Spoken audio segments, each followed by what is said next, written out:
What's up, everybody? Welcome to another week of Q&A. How's everybody doing this week? Michael D, so far so good, he says. That's awesome. Modern Vintage, what's up? How about you? I'm doing really well, dude. I'm just getting ready to go to Vegas for the weekend. Carl, good. Good, he guesses. All right. How's everything going? Rod King's my man. How's it going? Ooh, awesome. So Modern Vintage says that Keith Merrill mentioned yesterday on Anderton's live stream that Neural are at the top of the list for plugins. Everyone seems to agree. That's awesome, man. I love hearing that. I don't know if you guys have checked out Finn McKenty's YouTube channel. He's like what does he do? Like music biopics, like small breakdowns of like little aspects of like the music industry or certain bands, and he does like these really great like video essays on them. And he even gave us a little shout out the other day, which was really cool. But yeah, check out Finn McKenty's stuff. I would highly recommend. Michael D says he's good. Thoroughly enjoyed Halloween as Peter Steele. Dude, that's fucking awesome. That's way cool. I'm glad you had a good time. Dragonfly says, I know there's significant style differences in both of the plugins. Can I get everyone's opinion on which archetype plugin is actually better overall? Dude, Stay Metal Ray, my man. How are you doing? Good to see you, brother. Back to Dragonfly's question. I really don't think that there's one that's better or worse overall. I think that there's definitely different options. And it's going to really depend on style. So to give you an example, I was working on a mix the other day for a friend's band, just kind of messing around with some of their tracks. And like my go-to plugins with their presets, like my go-to presets didn't quite work with the style of the band. So if it makes sense, it's kind of like it's very, very situational to what kind of band you play in, what sort of style you play in. Um, but yeah, no, like there's not. I don't know if there's really a better or worse overall. I think that it's like some have more options than others, but like there are still a lot of times where I'll just go set up the nameless, and I'm like 90% of the way there to what I'm looking to have. Carl, Carl asks, can you throw a dog a bone and tell what's next? What the next plugin is going to be for clean high gain tone? You know I can't say that. That is not it's not my place to say, but I know that you're gonna like it. I know everybody's gonna love it. Michael D says the girlfriend and I had a change of plans. His sister part. Oh, okay. So he's talking about his Halloween plan. So his girlfriend's had a change of plans. His sister's party was canceled, so they went to Dave and Buster's. They were the Spice Girls, so called themselves Spice O Negative. Nice, nice. I love it. I love the dad puns. Um, they're the best. They are my favorite of all time. So yeah. So how's everybody's week been going? Do you got any in particular questions or anything like that for me? I got some time this week. All right. But I did also. I posted this in the Facebook group, but this week I do want to go over the Plini presets that he released like a few weeks ago. Because I've had a couple of questions on how to set up, especially the High Life preset, since that one is a little bit confusing because there's a little bit more to do with like the routing and there's like multiple instances of the plugin. So if you guys had questions about those specific ones, I can address them today.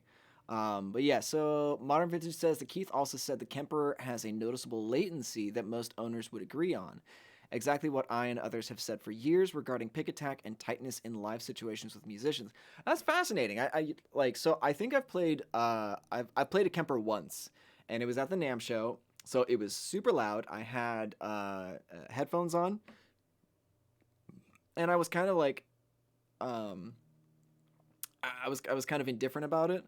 Like it sounded all right, but I knew it was one of those things where I had to spend a lot more time a lot more time with the product than 5 minutes to really want to actually invest in it, especially because it costs a lot of money.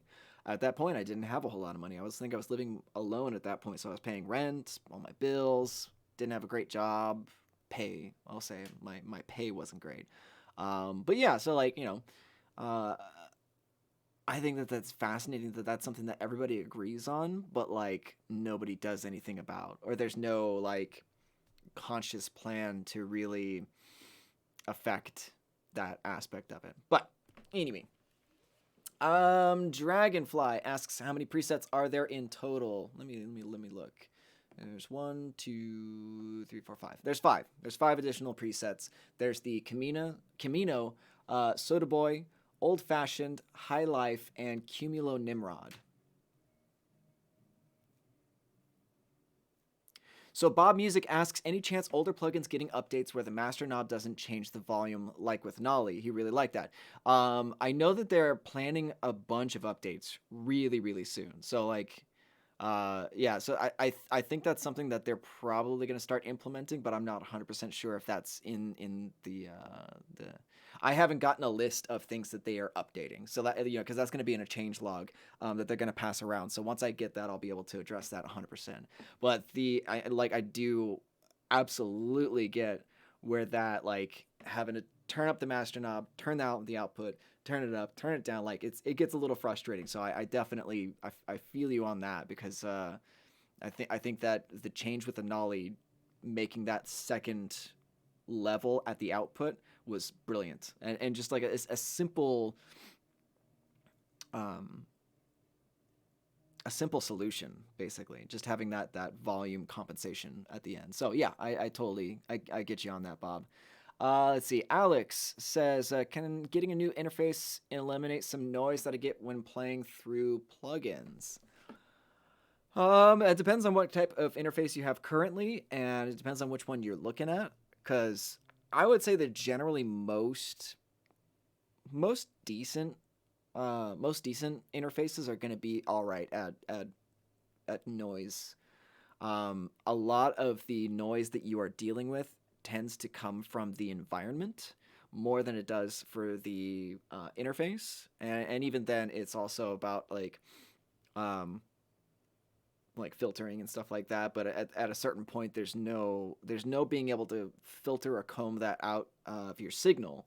Like if your pickups are actually the thing that are catching the interference, then there's really not a whole lot that you can do. I've mentioned once or twice on the stream that I worked on an album about 3 or 4 years ago, and it was so bad that even like playing like strumming and chords and everything like that, you could still hear this really nasty hum.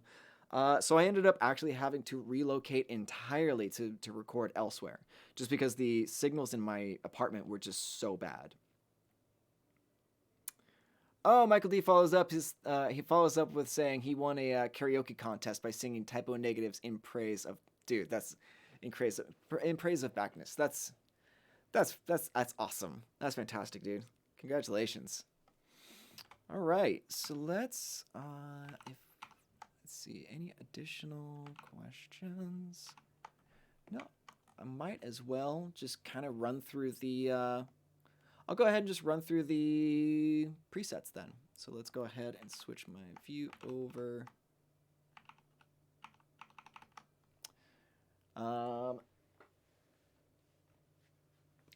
Because I think the one that everybody's getting stuck on is this High Life.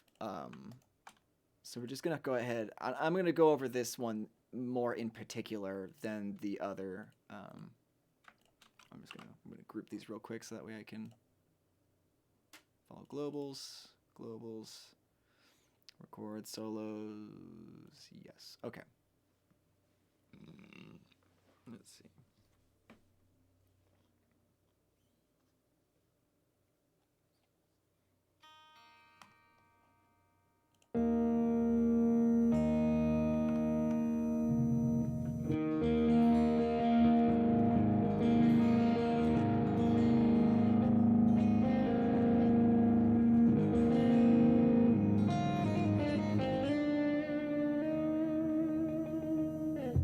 Michael D says he's got to run, leaving work early today. Nice, dude. Yeah, have a great time with whatever you're doing today. Awesome. We'll see you next week. Yeah, so Modern Vintage says yet another reason why an in-the-box solution is ideal in every situation.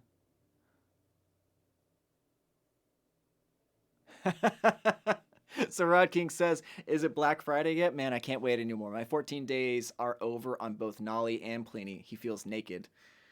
Dude, yeah, no, I know, I'm sure I would feel similarly. Let's see. I'm gonna move myself over here so we don't get confused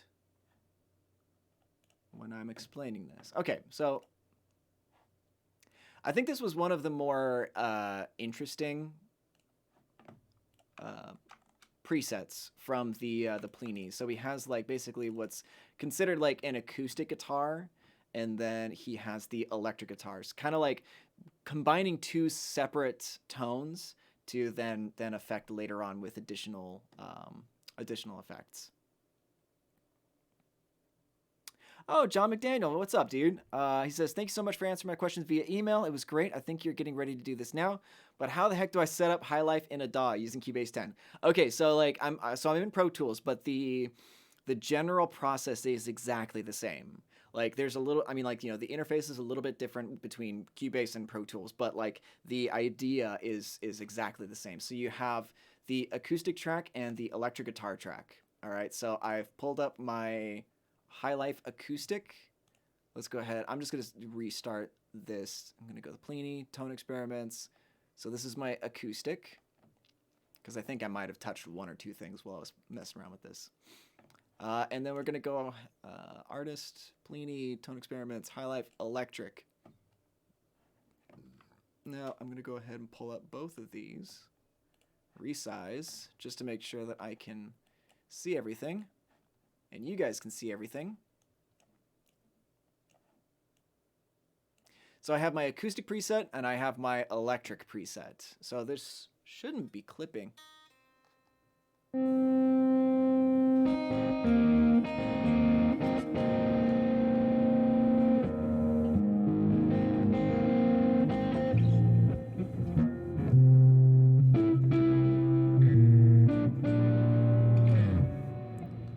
Okay, so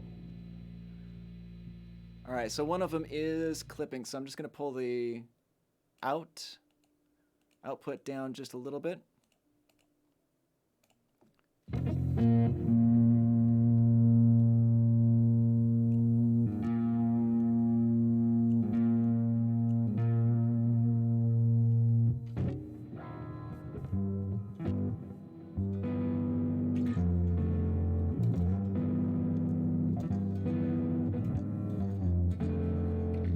Okay, so we've set up the High Life acoustic and the High Life electric. Now, so here's the trick, John, specifically to you. So I have my inputs here. Now this I'm gonna like, so my interface, my electric guitar is going into my input 3. So I have the same input on both tracks. So I'm feeding the same signal to both. And then I have these both routed to an auxiliary track or a bus. So I have this bus here. So these are both routed bus highlight effects or high life. So both of these are, so this aux track or this bus track is receiving both signals, acoustic and electric. Pulled up Archetype Plini and pulled up the High Life effects preset. So let's go ahead and start this one over just in case. So effects. Something I think that he did mention in the PDF to be careful of the input. But again, you always want to be careful of the inputs, the outputs. Make sure that you're not clipping on the way in or out. So let's go ahead and check this out. So that's definitely clipping right there. So let's go ahead.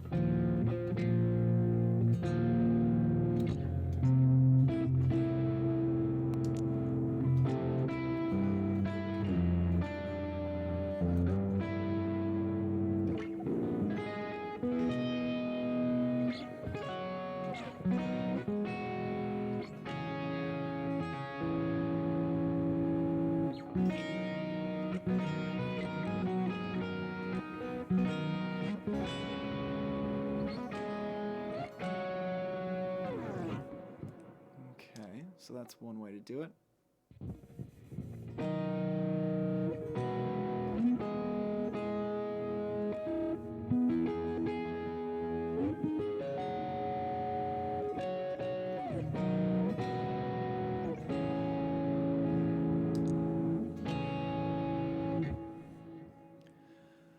So, and oh, here we go. So that was clipping on the way out. Um,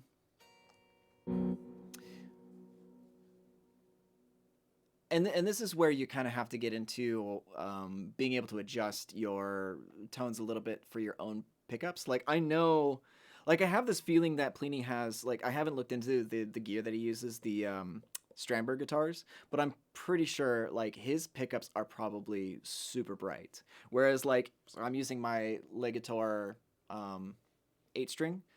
These pickups are super dark. They are very dark. So I kind of want to have something a little bit brighter come out of these amps.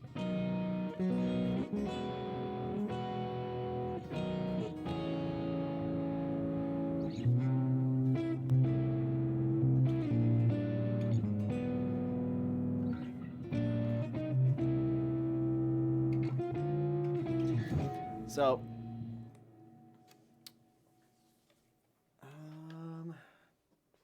let's see.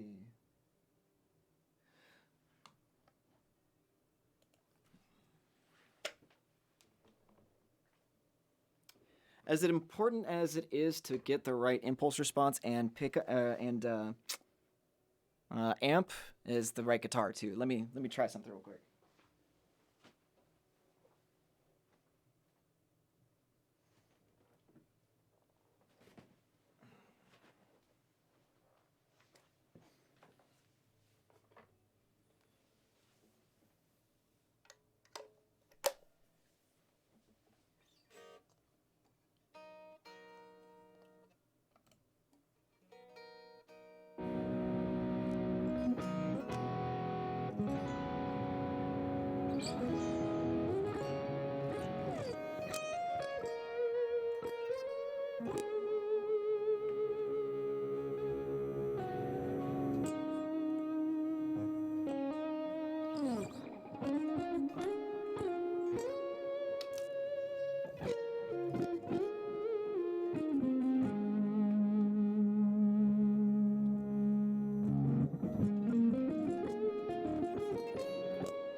Okay, so Modern Vintage asks, is there anything you can share about how and why neural plugins have such an immediate pick attack and immediacy that others don't? I probably what it is just that um the modeling, like the equation, is just able to represent that the equation of how the system is processed or the signal is processed is just accurate enough to to actually represent that accurate like well enough to sound good. Oh, excuse me.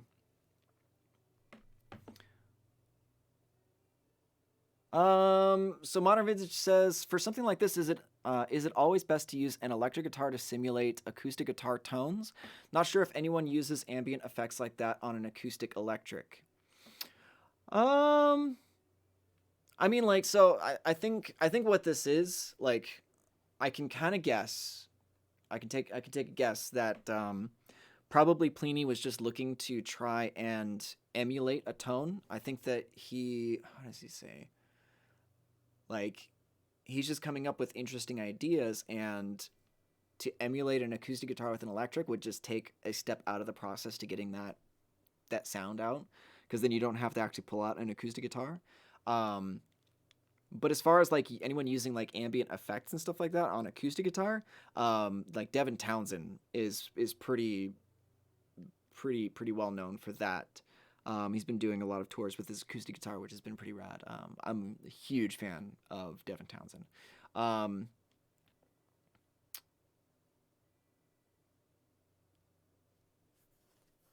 so yeah, Modern Vintage just says that amp design graphic with the exposed tubes is so nice. Great job by the design team. I agree. I think it's aesthetically it's one of my favorite amps. Like the others are like are cool, you know, but they look like amps. Like this one doesn't look like an amp, which is like kind of cool. It sets it apart. So Modern Vintage and John McDaniel say Plini uses the Shure pickups, the SSH Plus and SSV pickups. Oh, okay, so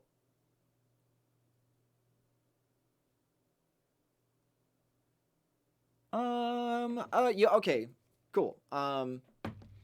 Yeah, so John McDaniel says the great guitar, but the pickups require adjustments to all of his settings all the time. Yeah, no, that makes a lot of sense because I mean, like even when you have like different people playing the same guitar, you're gonna get different tones out of it.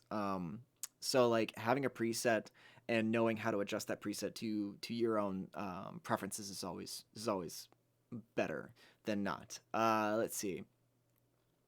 Modern Vintage asks, Universal Audio has said for optimal guitar tone, it's best to be between 12 and 15 on their console meter. Oh, is there a sweet spot you prefer with a neural input meter? That's actually a really good question. And there was something that Simon, the guy who works with Plini, I was watching a video with Simon and Plini, and he was mentioning that he utilizes the input gain as not necessarily a gain or an amount of saturation, more just like to control the like signal level, right? Because say he wants to pull up like the overdrive pedal, or maybe he just wants to go with like a very like kind of broken up sound, he can turn the gain up on the head and then back off of the input so that way the gain is higher on the amplifiers, a little bit more saturation on a smaller amount of signal, so you get a little bit different variable. So like as far as like the input gain is concerned, like for metal tones and like high distortion, high gain, like yeah, you want it to be boosted up as high as you can go. When you the interesting thing starts to get in when you go with the lower gain settings and you can take the input then and drop that down a little bit so that way it's not saturating the signal quite as hard when you get to the head. So like if you were to take like the Fort Nameless, for example, and you just wanted to, you know, turn it into like a crunch amp, you just take the input and turn it down. Like that's it. You might have to compensate with the output being turned up a little bit, but that would be a solution. Kind of, it's kind of cool because in the digital world, you have like all of these additional, like you don't have to necessarily be inside the box on some of these things. So like yeah, the input is just another signal level pass, I guess. I don't know. But yeah, so like it just depends on what sort of tone I'm going for. So yeah, as long as it's not clipping, I try to get it as close to the top as possible. But yeah, if I'm going with something a little bit like lower gain, I'll either back off of the input or I'll do like an overdrive with like no drive setup, just adjust the tone and then pull back the volume level. So that way the signal isn't hitting the head quite as hard. So yeah,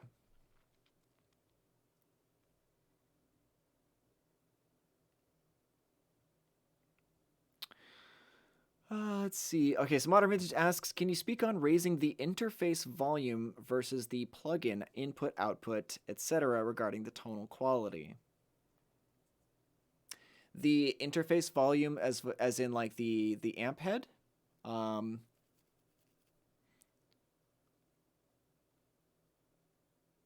yeah, go ahead and clarify it because there is a difference between using like so like if you change the master volume control on any of these versus the output volume, because the master volume does act like a physical knob where you do get saturation, you do get that additional warmth from pushing the power amp section. So yeah, so the master volume control is different than the regular output. I think that's what you were asking. So Alex asks, are there any MIDI foot switches for this plugin? If yes, how does it work? So MIDI support is coming to this plugin as well as a lot of the others. I don't know when that's being implemented. Very soon, I hope. And yeah, I've been hearing soon, and I know they're working hard on getting MIDI support to these plugins. But basically, what it does is you have a MIDI controller, And then in the standalone version, you program it so that your pedal sends out a signal to change an aspect of your amplifier. I'll actually make a video on that very soon with a. I have the where is it? Whatever. It's the Behringer FBC 1010 or FCB 1010, and I've been using that on the Nolly, and it's pretty dope. Yeah. So also the Nolly does have a PDF manual that describes all of the ways that you can change the MIDI controls on the plugin. So those will also be, similar ways you'll control these plugins when MIDI support is added to it. Okay, so Arcel C says he has a Focusrite 2i2. Does he need a better interface, or can it work well with this? I mean, I've used something similar to a 2i2, and it's just fine. Like your interface is doing sound processing, and your CPU is basically the workhorse. If you have a good CPU, you can work with a 2i2, and it'll be just fine. I've not really had much issues with the Scarlett Focusrite lines at all.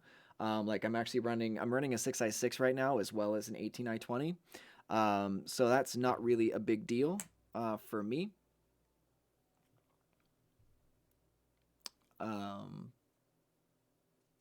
But yeah, so like a 2i2 should be fine. The only time that you would like the way that you would tell is well, I don't know, like if the signal is being distorted and like if like there's actually problems with the interface, like if it sounds fine, it's working fine. Like that's basically the way that I look at it. Like you don't have to have a $700 interface to get good tone. Like the Focusrite 2i2 is pretty solid for being like a compact consumer grade product. Like I would use a 2i2 if need be. Like I have the 6i6, but that's only so I can have a couple of additional inputs and outputs. That's it. Otherwise, there's really not much of a difference between the 6i6 and 2i2.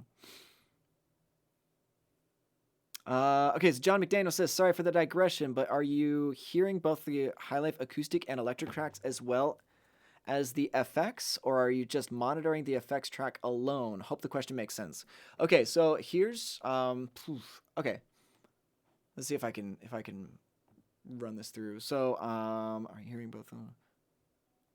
Okay. So I think here's where the confusion sets in. So your question was, are you hearing both the High Life acoustic and electric tracks as well as the effects? But here's the thing: both of these tracks, the acoustic and electric guitars, are routed into this bus. So if you turn off the okay, so let's so if I was to turn off this effects plugin, so let's just go and bypass that. It's going to sound like this.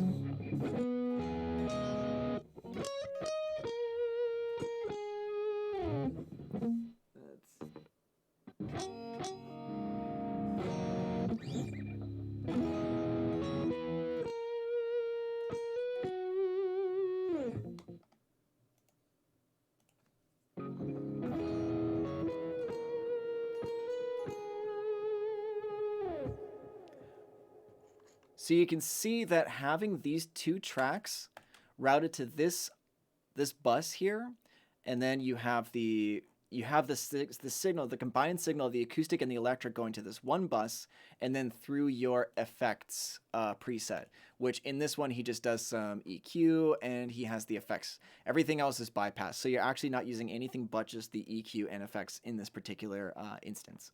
So hopefully that answers your question. So yeah.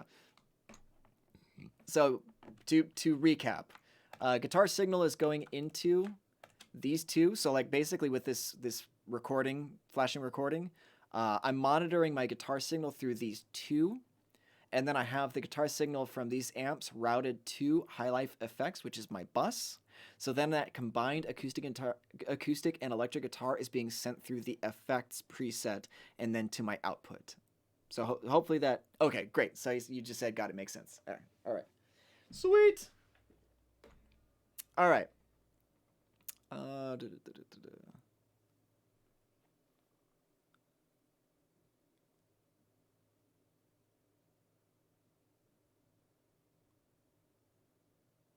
Oh, so Modern Vintage asks. He said, "You mentioned you're going to Vegas soon. Any specific plans, or just a quick trip?" It's actually a business plan, or a business trip.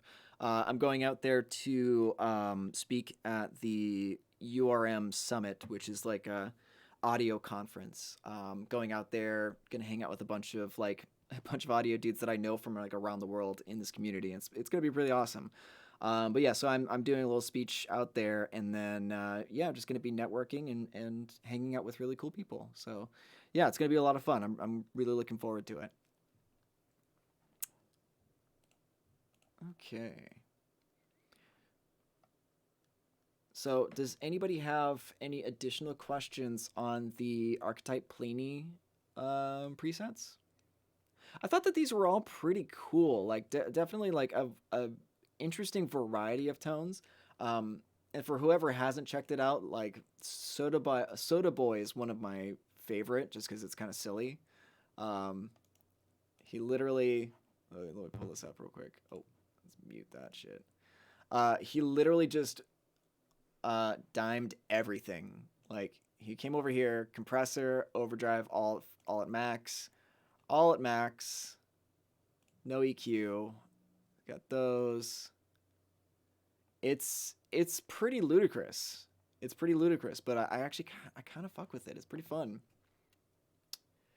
Matthias, what's up, dude? Things are going well. Just hanging out, having a good time. I actually, yeah, like I mentioned a couple of minutes ago, I'm gonna be packing up and getting ready for a trip to Vegas, doing a little speech, and having a good time.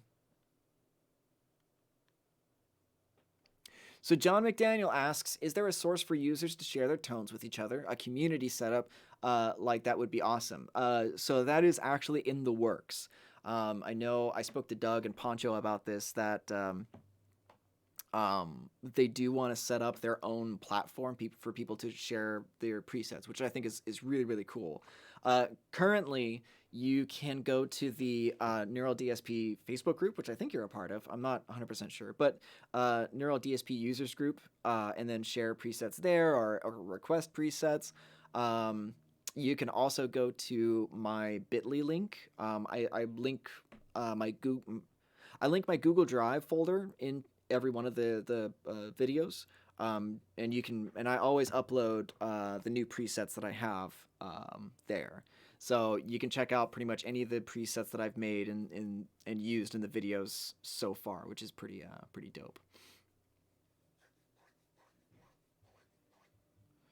Let's see. But yeah, that's a good question, John. Thank you. Arcel asks, does the plugin contain all the EP presets of Plini's Handmade City? Referring to the demo version. Does the demo version of the plugin have all of the EP presets of Plini Handmade City? I don't know what you're asking, bruh. It does come with the presets. Any of the ones that are out now, you'll have to install separately, because like the if you go to the downloads page on the Neural DSP website, it'll have a separate, it'll have like the downloads, and it'll have the Plini presets, like these ones that I just went through. Um, it'll have all of those on the website for download and then install. So you can download them, install them, and even if you have the demo version of the plugin, you can still use those presets. Bob Music asks, does any plugin have a tuner in the future? That is a great question. I think that they're working on it. I'm not 100% sure, but I know that's something that they have heard. They've heard everybody say it. They and I think that they are working on that. So I think that's on its way. I haven't gotten any confirmation of that yet, though. Um,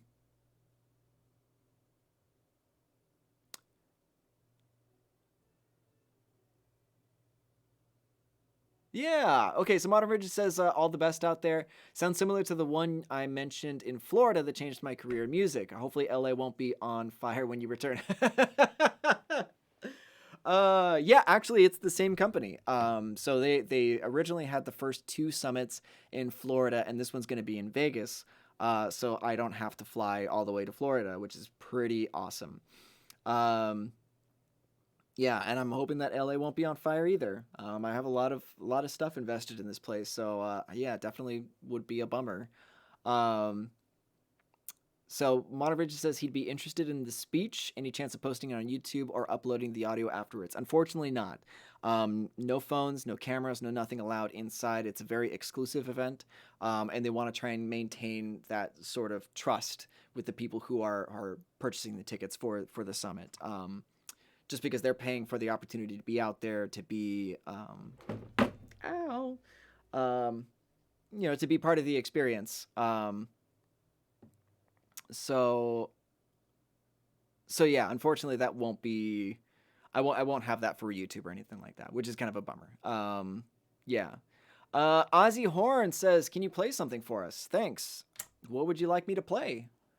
I got I got lots of things to play with, guitars and such. Let's see.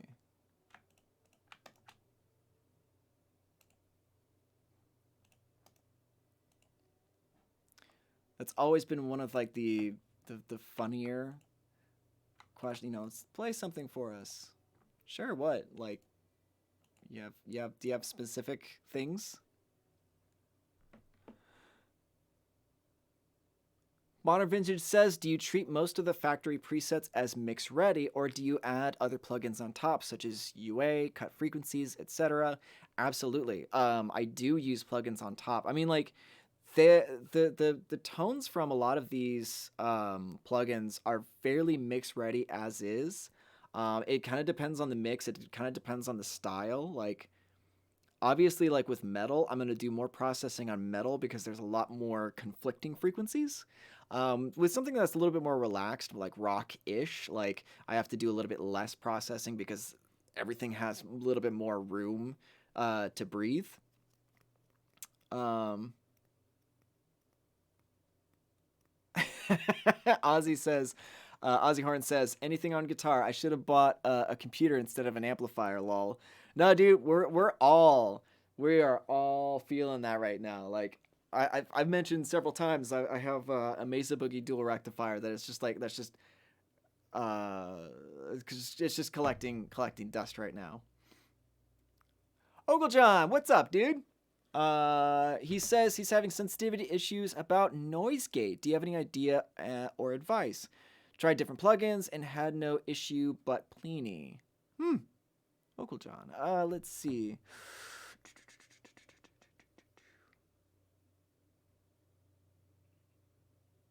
Sensitivity issues about the noise gate. Um, you may have to hit me up on the side for that, or hit up support. Depend. I mean, it depends on the issue that you're having. Um, what like my first thought is that like I love the Zool um pedal like as like a noise gate. I think that it's one of the best that's in the arsenal so far. Um, so I would probably put the Zool before the Plini because I like the Plini's. Let's see. Let's see what we can figure out right now.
It's hard because I'm actually experiencing some latency because I have so many programs running to stream this all. It's kind of funny. Let me see if I can't.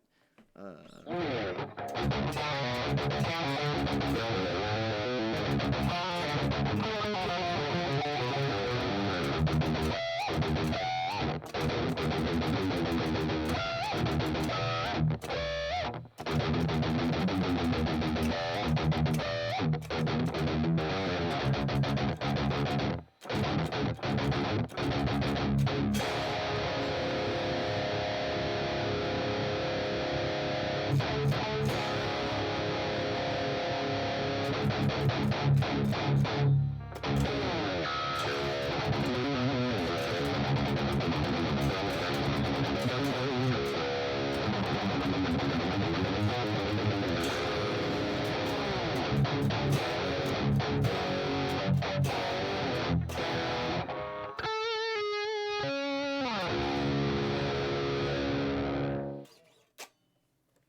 So yeah, so that's a couple of things. Yay, love Lamb of God. Okay, let's see. Yeah, so Modern Fringe says well worth the price of admission and the experience. I agree. I agree, man. Like it's it's kind of fun, man.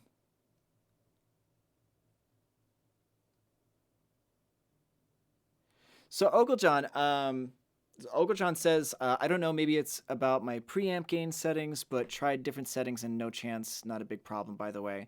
I mean, like, there's a couple of different things that it could be for sure. It depends on the noise that you're dealing with, and the source. Depends on your gain structuring as well. So yeah, no, I mean, like, if you wanna follow it up, like, I would definitely post in the Facebook group with like if you want to just take like a phone video and just post it in the Facebook group, I can take a look at it there. Just in case. Like you say, it's not a big deal, but I mean, obviously, I want to be of assistance. I want to be able to help you out, man. Hivani Sanders says, "Yay, Lamb of God," says Rod King. So yeah, dude, I'm such a sucker for Lamb of God. They're great. Matthias says, "What's the big difference in between the FabFilter Q3 EQ and a stock EQ like the one in Logic or Pro Tools? It's pretty pricey, so would you recommend it?" Uh, okay. I mean, there's a couple of different ways that you can go about thinking of this. So, like, the FabFilter Q3 is a very, very powerful, very malleable, flexible, multi-tool, right? Okay, so the FabFilter Q3 has, like, I want to say it's something like 34, 35 different bands that you could set up. If you have that many, you're doing something wrong, by the way. But like it's very very flexible. Like the stock EQ in I think it's EQ7, I think, or something like that. EQ3 7 band. Yeah. So like the thing that I mean I like having the visual aspect of the Q3, like for me personally. Like I think that this is a solid EQ. Like there's a reason why pros still use this EQ. And I still use it every once in a while too, but I generally just go to the Q3 because it's just very very easy. Just like have it set up in my Q, so that way I can just go find the frequencies, dip, and then that, or maybe I want like the sibilance to be more dynamic and drop this down, so that way it's like a dynamic band is pulling down the S's once a certain level's reached. So like there's a lot of things that the Q3 does that normal stock EQs don't. But the thing is, like, if it's not a necessity. Let's put it that way. It's not a necessity to have the Q3. I like it because it's a powerful tool and I know how to use it. But if I was put into a situation just to use stock EQs, then I would still be able to get I would still be able to get good results, right? So if it's breaking your budget to get the Q3, don't worry about it. Like it's not necessary until you can afford it, until it's actually going to give you return on your investment as well. Because I did do the thing where when I first started out, where I bought like every plugin that I could, and now I don't use like any of them. It's pretty ridiculous. Like there's obviously times to experiment and times to like try out different things and see what effects you're going to get, because I mean obviously you want to be creative when you're mixing and when you're dialing in tones. But yeah, I find that I'm using just less and less because some of those other things are just like not as useful as I thought they were going to be. So, but yeah, so just to overall answer your question, Q3 or stock EQ, you can get great results from either. Again, that's why the pros still use the stock EQs. The Q3, however, is like it's pretty sleek, it's pretty flexible, and it can maintain several different jobs at the same time because of its dynamic EQ, as well as its visualization. Um, because I actually do use it occasionally to visually confirm things that my ears are hearing. So, because there are times when like I'll be mixing so much that I will be hearing things wrong. So it's nice to be able to look at something and be like, oh yeah, no, it is too bottom heavy. So like I could see that like there's buildup in like the 50 to 90 hertz because my kick and my bass are conflicting, right? So like I can then look at the EQ and know that like it's this like it'll actually have a visual representation of it being too loud, right? Um, but yeah, again, not necessary, but great to use. Good tool. Ogojon. All right, cool. Ogojon says, "Thanks for the Q&A videos. They're all very helpful. And take care. And have to go. He has to go now. Have a great day, Ogojon. Have a good one, man." Rod King says he went to Lamb of God show. Went to Lamb of God show in the last 2 years.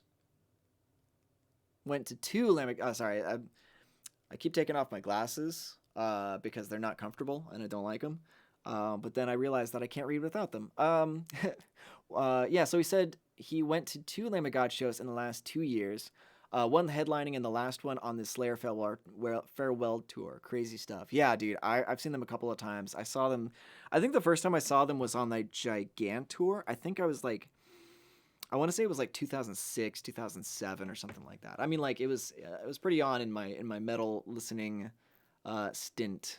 But yeah, no, they are so good live. They're so solid.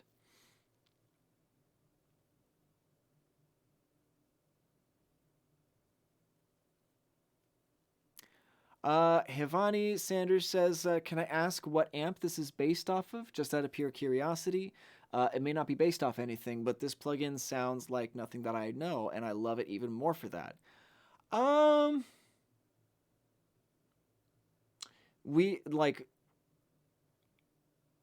I don't know if it's based off of a specific head. I know the general vicinity of where it's at, but like honestly, if you go to the Facebook group and because I can't actually technically say anything about that, like trademark and copyright infringement rule laws and stuff like that. Like, so I like if you go to the Facebook group and search like Plini amp or Plini high distortion, like, um, and you'll see all the threads of people picking it apart and kind of figuring it out on their own. But like I can't actually say specifically what it's based off of. Modern Vintage asks, "What headphones do you recommend? Some really lack the oomph low tune guitars produce when palm muting." That's a good question. I actually don't have very good headphones at the moment. Like legit, this was the pair of headphones that I used when I moved down to LA. Like, I got really comfortable with these. Um, like I mixed on these for several months, and I did actually like another component of that is I did have SonarWorks, which they have a profile of this pair of headphones, so they can apply an EQ to flatten out the response in these. Takes like all that woofy low end out, and it actually makes it pretty bearable to mix in. Um, so like I would say like a decent set of headphones and the SonarWorks headphone plugin, because then you can actually just flatten out the response of anything that they have. So like, yeah. Um, John McDaniel says, "I've used a ton of different emulation stuff, and nothing has the quality of sound that the neural stuff has. Can't wait to see what things come out next, dude. It's so killer. Like, yeah, I can't wait to see you guys freak out about the next couple of things we got going on. It's gonna be so cool." um, okay, so Modern Vintage continues for about the headphones, for listening, playing, tracking, etc. Is it even worth getting high end headphones anymore versus custom in ear monitors? I would say that it's probably still good to have like a decent set of headphones around. I don't use them very often, but that's only because I generally just record guitars and bass. If I was actually recording like vocalists, or if I actually needed to do some really really intense mixing, where like it's like I need to check stuff out in the headphones, I would definitely do so. It's a nice thing to have. Again, it's about options, isn't it? Um,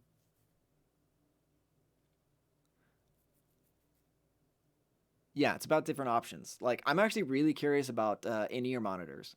I think that Empire Ears has a set that I'm really kind of curious about, because what they do is they'll actually take a mold of your ear and then send you back like a custom in-ear monitor set. So I'm actually really curious to try those ones out. We'll see how they turn out. But yeah, Matthias says, cool, thanks for the Q3 explanation. Definitely helps. Another topic, do you have a secret technique for pinch harmonics on the lower strings of the guitar? Can't get them on the low E nicely. It's a good question. That's a good question. Okay, so it's annoying. The the way that I figured out pinch harmonics pinch harmonics was just doing it a lot and finding like, because everybody's hands are different, like the sizes of our hands are different. Um, so finding the spot where you can easily move your hand to get into a pinch harmonic setup is always ideal. So let me check out. Okay, so this might be easier in the face cam way. Okay, so if you can see my right hand, right? So I like my hand kind of fits on the bridge a certain way when I'm playing. And whenever I do a pinch harmonic, like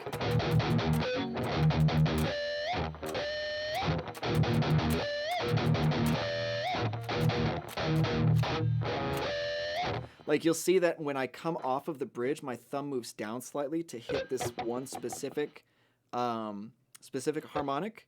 And not only that, but also like the portion of where I'm hitting it on my thumb changes. Um, so instead, so some people use like the bony part of the thumb right here. I actually turn my finger so that way the string is actually like kind of perpendicular to my thumb. So I actually turn my thumb inward and touch it with just like the smallest amount, because the thing is it's very like position based on the string where these harmonics come out. So if your thumb is a little bit too flat against the string like this, your harmonics aren't going to come out whatsoever. If you turn your thumb inward like that, that's going to be less surface area on the string you're going to hit, and you'll be able to hit those harmonics easier. High gain also does help for sure. All right.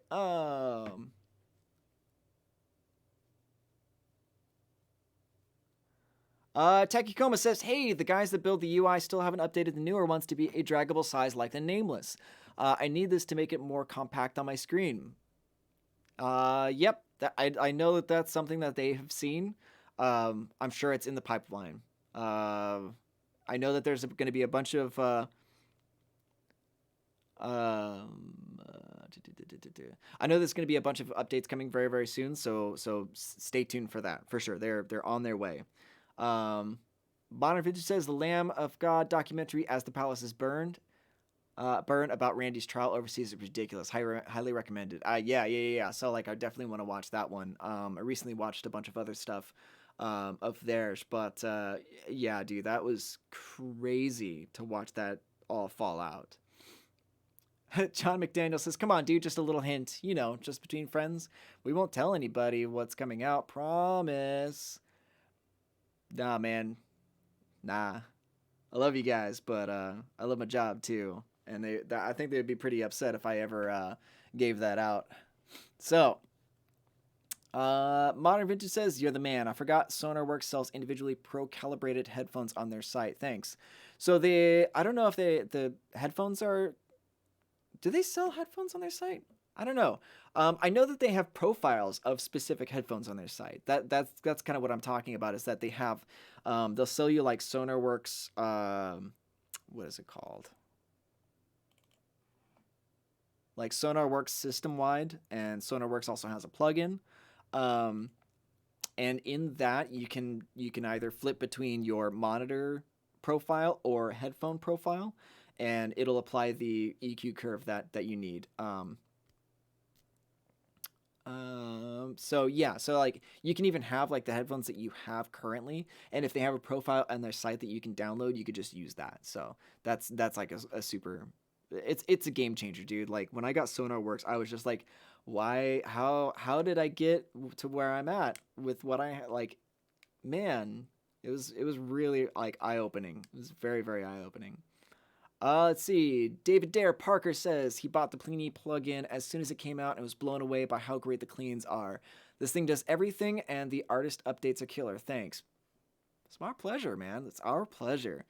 That was honestly one of like the things that I really like appreciated and respected when I like this. This is before I started working with Neural. Was the like the original 1.0 version of the Fortin Nameless just had the Zool plugin, and then shortly after they updated the plugin with the additional pedals for no extra cost to the user, and I was like, that is awesome. Like being able to make sure that your customers' experience like exceeds even their own expectations is always a good is a sign of a good company.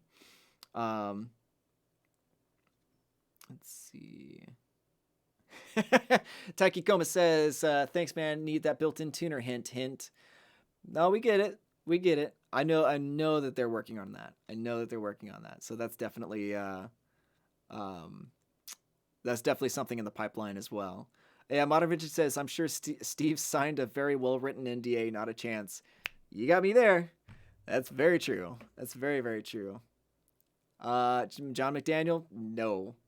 John McDaniel says all NDAs have a loophole, right? Nah, man, nah. Plus, I like my job. I like working with these people. They're awesome. They're really really great people. Like they work super hard, and I enjoy spending time with them. So yeah, no, like I'm good.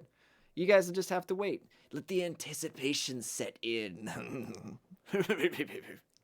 Oh, that's enough of that. All right, great. I'm very tired right now. So let's see. It's 2:01. Let's go ahead and put in for last questions. So that way I can start packing up and getting ready for Vegas. Let's see. Okay, so Modern Vintage says thoughts on in-ear monitors instead of high-end headphones. That's a good question. Instead of high-end headphones. I don't know. Like there are a lot of anecdotes of different people enjoying different ways. Like Nolly mixes almost completely on his open back headphones at home. Like there are people who are just talented enough and like basically you can get used to any situation that you put yourself in. When you're talking about like $1,000 in-ear monitors and $1,000 headphones, it's gonna be just different situations that you will get used to. So I think that's the only difference is just what you want to get used to. Like um, headphones get a little clunky, they get a little bit warm, the in-ears might be loud, might fatigue your ears faster. So there's like definitely like different there's pros and cons to either way, but I don't think that there's necessarily a bad option in that sense. Metalman Heh says, "Hi, what's the proper rig computer spec for Fluent multiple neural plugins going at the same time?"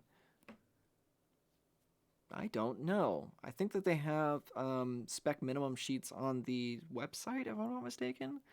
I mean, like, let's see.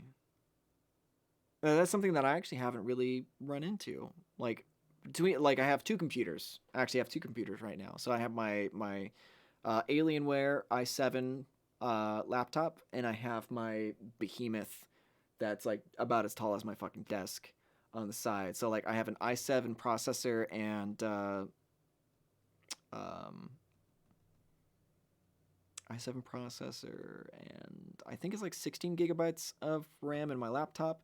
i9 9900K on in my Behemoth with 16 gigabytes in there as well. Like, I would never have an issue with those things, I don't think. I would imagine probably at least something along the lines of like an i5 or something like that. Um, but yeah, I would have to look into that myself. Modern Vintage, what's the name of the conference? It's the Unstoppable Recording Machines Summit. Yeah, let's see. Rainy Day Club says, where would you recommend starting for someone who is interested in getting into audio application development? I have some familiarity with C and C++ development already. That's a good question. I mean, like, where do you want to start? Like, what's your ultimate goal? So, like, I don't know the specific plans of what you're doing, right? But the things that you can think about are what's your end goal, right? Do you want to make amp sims? Do you want to make vocal plugins? Do you want to make EQs? Do you want to make, like, what do you want to make? Who do you want to specifically work for as well? And then work your way backwards from there. Like, when you have an end goal, that at least makes the path a little bit more concise, to look through. Because that's a very broad question. Where do you recommend starting for someone who's interested in getting audio application development? Because there's a million different ways that you can go about that. Um, um, yeah, yeah. So it kind of depends on where you want to go. Um, Decide that, and we'll talk some more. So John McDana says, just wanted to say thanks again. The service from everyone I've dealt with at Neural has been stellar. Keep it up. Love these Q&As. Thanks, man. I really appreciate you saying that. I know the guys the guys at Neural are super appreciative too. Like, they usually stop into the stream and watch, and like, they appreciate the love. David Dare Parker says, I've been using my Helix Stomp as an interface and was wondering if a UAD might be a better option. Seems to work okay, but no way of trying both makes it tricky. I mean, it depends on your budget, I suppose. Like, if it's working okay right now and you don't have the money to really spend on on the UAD, then it may not be 100% necessary. And not only that, but also the Hosa says, I'd be keeping it an eye on you too. Love you, bruh. But yeah, okay. So if you're going with like UAD is sort of like high end, if I'm not mistaken. Like, they have some like pretty good quality interfaces. And it depends on what your overall goal for upgrading to the UAD would be. If you're going for like a better signal, it depends, like, because that return on investment, you may not be able to get that sort of quality out that scales with the amount of money that you're investing into it. Because normally I think like the Helix Stomp is usually pretty decent. Um, but yeah, like, I would do a little bit more research into the specs of like the inputs and outputs, and see if there's like an ohmage difference between the two. So, like, if your output if the output ohms of your guitar is greater than the input of your input,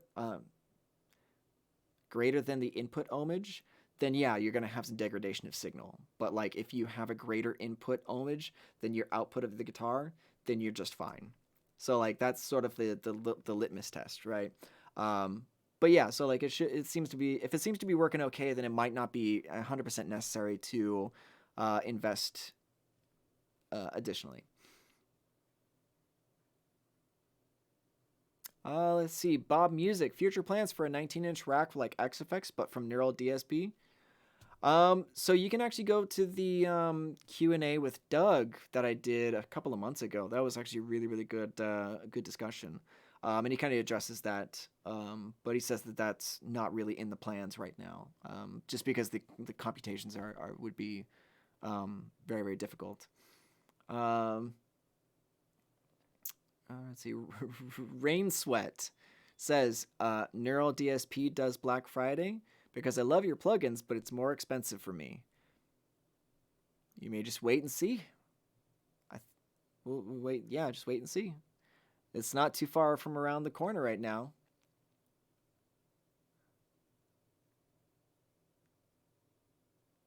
Modern Vintage, and I'll leave this as the last question right now because I need to go and continue getting ready. So, any chance on a Gojira video preset, etc. soon?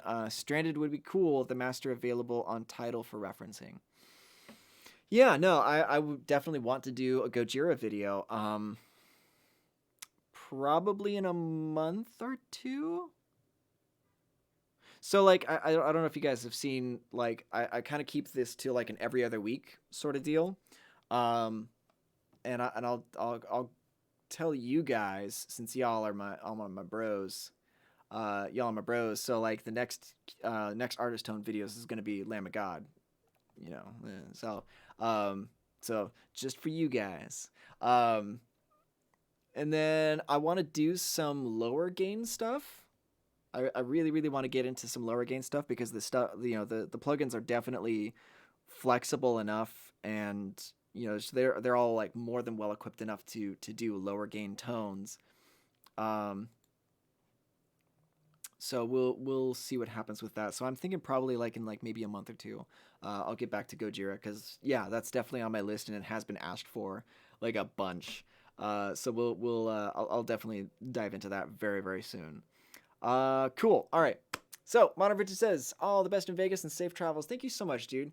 And thank you all for hanging out and making this Q&A an awesome experience, for me and for everybody joining up. Modern Vintage says a John Mayer video would be great, would get more views than anything. I agree.